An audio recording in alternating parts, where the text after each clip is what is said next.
sociale. Merci. La parole est à Monsieur André Chassaigne.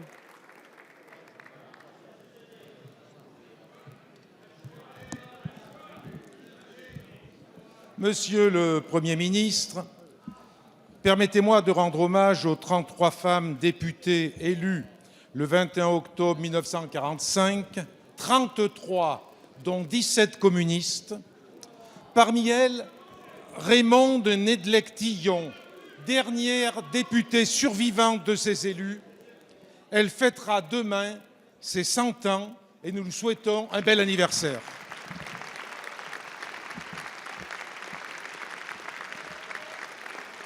C'est au nom des valeurs de justice et de liberté qu'elle a défendues au cours de son mandat que nous interrogeons le gouvernement. La violence sociale subie par les salariés d'Air France qui seront demain devant notre Assemblée est symptomatique de la rupture avec le monde du travail.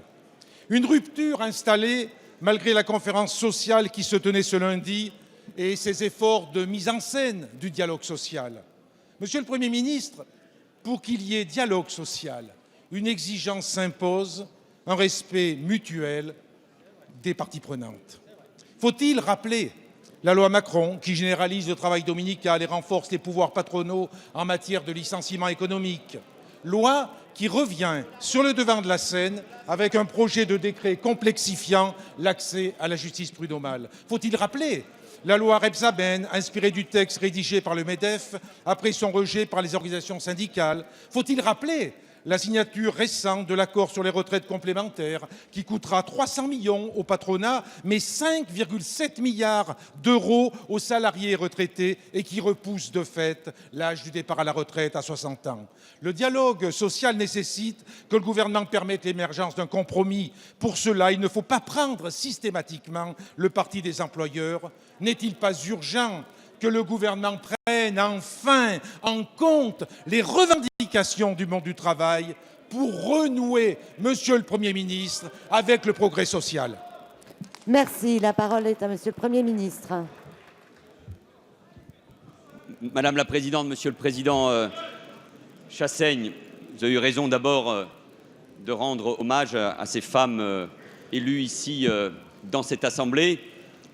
Partage, je n'en doute pas, votre exigence, et notamment votre exigence de justice sociale, mais aussi de vérité.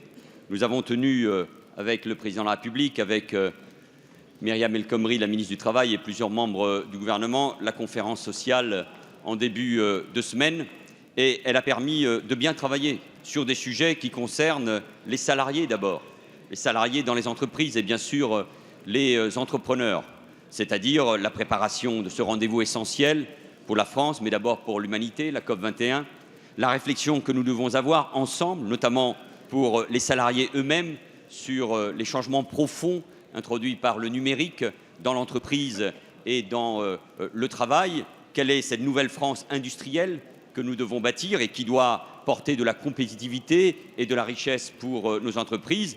Et puis nous avons surtout évoqué le compte personnel d'activité que Myriam El Khomri a présenté et qui vise tout simplement, je veux vous le rappeler, mais vous l'avez sans doute oublié, de nouveaux droits aux salariés. D'ailleurs, l'idée de la sécurité sociale professionnelle est une vieille idée portée par le monde syndical. Et d'ailleurs, il était assez étonnant, mais je ne fais pas référence à vos propos ici, que l'organisation qui a beaucoup défendu cette idée ait été absente de cette conférence sociale. Vous avez évoqué il y a un instant vous-même l'accord sur les retraites complémentaires. C'est un accord entre partenaires sociaux. Et s'il n'y avait pas eu d'accord, nous aurions été dans une très grande difficulté pour l'avenir des retraites complémentaires, mais même du point de vue juridique sur la réponse qu'il fallait y apporter. Et c'est un accord qui a été conclu entre d'un côté le patronat, le MEDEF, et de l'autre côté des organisations syndicales, Monsieur le Président. Et puisque vous parlez de respect, moi, je vous invite tout simplement, comme nous essayons de le faire, à respecter l'ensemble des organisations syndicales. Il n'y a pas qu'une seule organisation syndicale, il y a plusieurs organisations syndicales.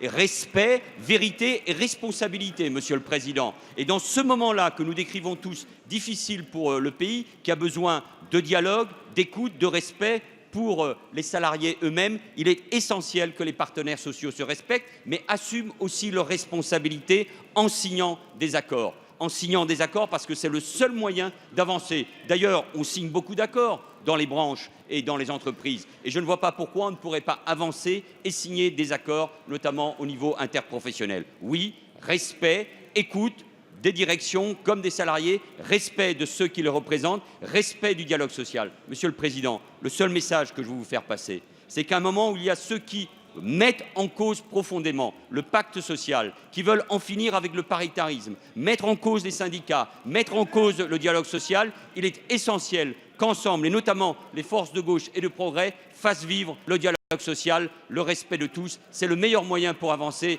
et pour la justice sociale. Merci.